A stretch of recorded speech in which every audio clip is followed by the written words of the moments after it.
Handa na ba kayong ipapaaresto natin ang bangag na presidente? At handa na ba tayong dalhin sa Mandaluyong sa loob sa mental hospital? Kaya nga, yung kapatid niya, si Jaime, umiiyak na. Ang ating bibong-bibo at napakabatang poging-poging si former Yusek Ben Ranque.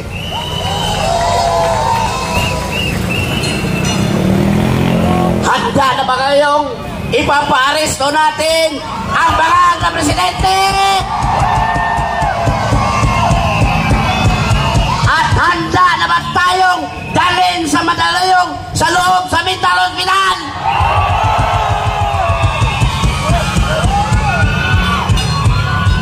Kaya nga, yung kapatid niya, si Jaime, umiiyak na.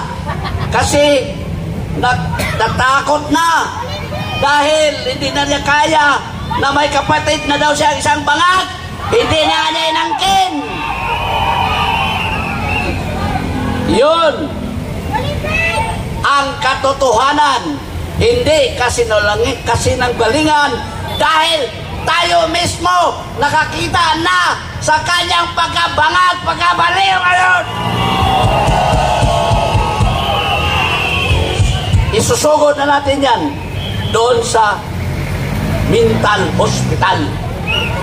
Kaya meron akong sabihin sa inyo, yung mga kaibigan ko sa loob sa Malacanang, natatakot na sila na magkaroon ng mass resignation ang mga opisyal ni Bangag Marcos dahil hindi na nila kaya ang pagkabaliw at pagkamahal ni Marcos Jr.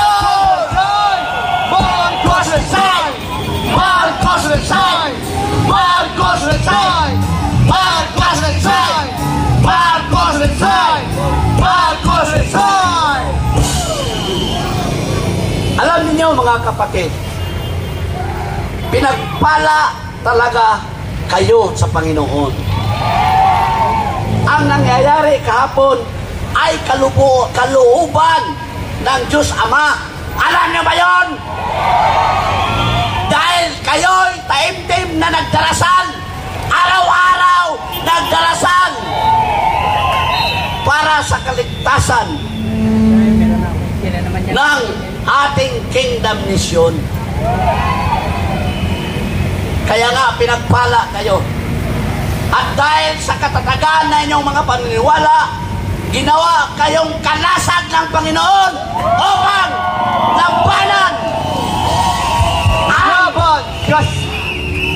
upang labanan ang inustisya, yung pagdaog-daog ng bangag na presidente sa mga Pilipino, at kayo ang kalasag upang ilabag-laban ang mga Pilipino upang ipababa ang bangag Marcos. Laban kasama ang bayan!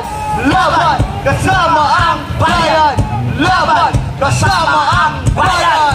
Laban kasama ang bayan! Dahil sa takot, dahil meron akong kaaway na troll ni BBM, galit siya sa akin.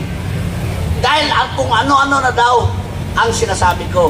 At dyan sa screen ng aking cellphone, mayroong lumalabas na litra, bigla na lang lalabas.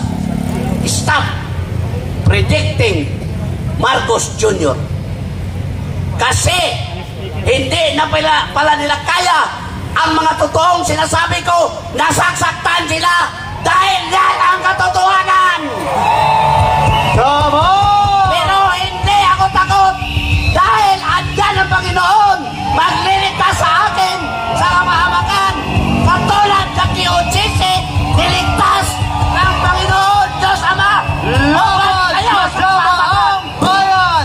Laban kasama ang bayan!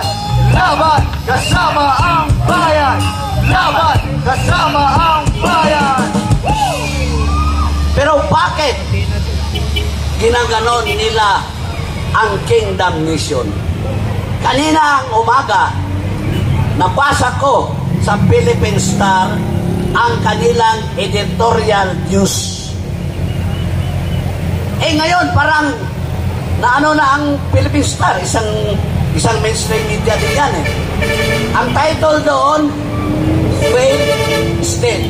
Ang Pilipinas daw ay palpak na estado. Dahil, kulang na lang sabihin doon, bangag kasi ang presidente! Marcos baliw! Marcos baliw! Marcos baliw! Marcos baliw! Marcos baliw! Marcos baliw! Marcos bangag! At pinanggit pa doon na dapat daw maghanap tayo na ibang bansa na magiging model sa successful na panganggamanan kung panggoberno. Pero ito ang sagot ko sa kanila. Bakit maghanap ka pa? Meron dito sa Pilipinas Kingdom Nation! Ang Diyos at bayan, Maganda! ating sandigan! Diyos at bayan, ating sandigan! Diyos at bayan, ating sandigan! Diyos at bayan, ating sandigan! Kasi gusto ko sa kanila sabihin, bakit kayo pupunta sa malayo? Andito ang isang pinakamagandang model ng isang Kingdom Nation. Pero mo, hindi katulad sa Pilipinas na mayaman kasi maraming natural resources. Ang resources ng Kingdom Nation ay yung puso, pagdarasal at kasipagan ng mga membro. Diyos at bayan, ating sandigan! Diyos at bayan, ating sandigan! Diyos at bayan, ating sandigan! Sasabihin ko sa kanila, ang Kingdom Nation nakapagtayo ng pinakamalaking dome sa mundo. Tama! Tingnan mo, pag matapos yan, malaki ang tulong yan sa bansang Pilipinas dahil gawing ecotourism yan.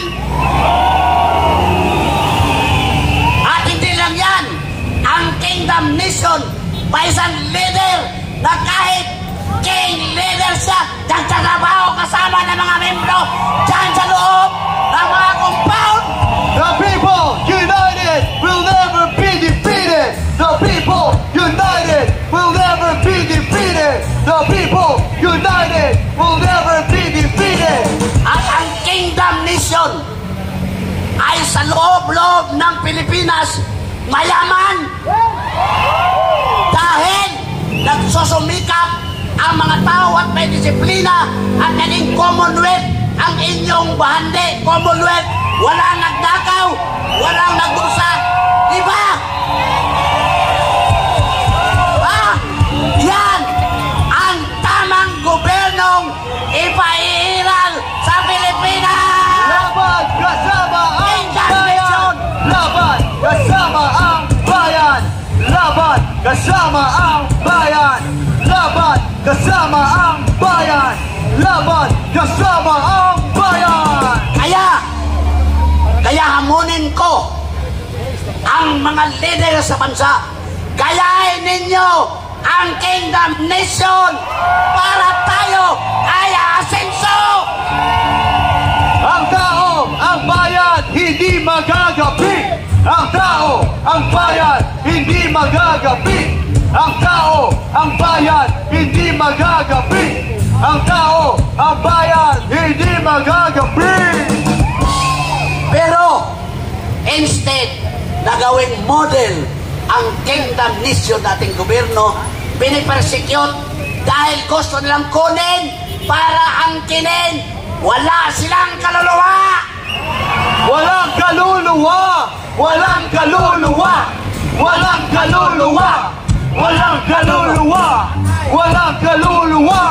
Walang kaluluwa si Marco! Ngunit, in God's time, pagpalain tayo ng Diyos Ama, matutupad ang ating mga inanais na magiging ang bansang Pilipinas ay magiging Kingdom Nation!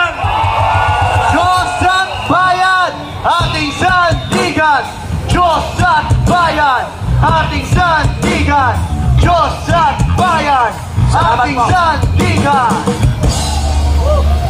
Ayun, naglalagablab ang pahayag ni former Undersecretary Ben Ranque.